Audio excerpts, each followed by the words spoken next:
Əməkdar artist Bəsti Sevdiyeva açıqlaması ilə diqqət çəkib. Sənətçi qonaqcanlı proqramında qonaq olarkən həyatında etdiyi ciddi dəyişikliklərdən danışıb və xüsusilə dost çevrəsini yenidən gözdən keçirdiyini bildirib. Onun sözləri kifayət qədər səmimi və düşündürücü səslənib. Əhatəmi elə qəşəng təmizləmişəm ki, yavaş-yavaş hamısını sınadım, gördüm. Ən yaxın adam belə mənə zərbə vurdu. Bu cümlələr əslində təkcə bir sənətkarın deyil, bir çox insanın yaşadığı məyusluğun ifadəsidir.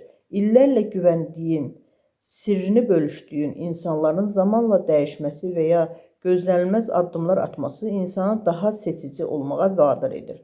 Bəsti Sevdiyevanın mərhum həyat yoldaşı Oqtay haqqında dedikləri isə çıxışın ən kövrək məqamı olub. O bildirib ki, həyat yoldaşı onu sakitləşdirən, anlayan və qoruyan insan idi.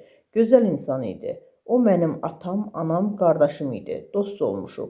Bu sözlər onların münasibətinin sadəcə ailə bağları ilə deyil, dərin dostluq və qarşılıqlı anlayış üzərində qurulduğunu göstərir. Burada maraqlı bir məqam ortaya çıxır. İnsan həyatında ən böyük dayağı itirdikdən sonra ətrafına daha fərqli gözlə baxmağa başlayır. Çünki onu balansda saxlayan, emosional olaraq dəstəkləyən şəxs artıq yoxdur. Bu isə həm daha güclü olmağı, həm də daha sərt qərarlar verməyi tələb edir. Sənət aləmində isə münasibətlər daha həssas olur. Şöhrət, rəqabət və maraqlar bəzən səmimiyyəti kölgədə qoyur. Bu baxımdan Bəsti Sevdiyevanın əhatəmi təmizləmişəm deməsi bəlkə də özünü qoruma instinktinin nəticəsidir.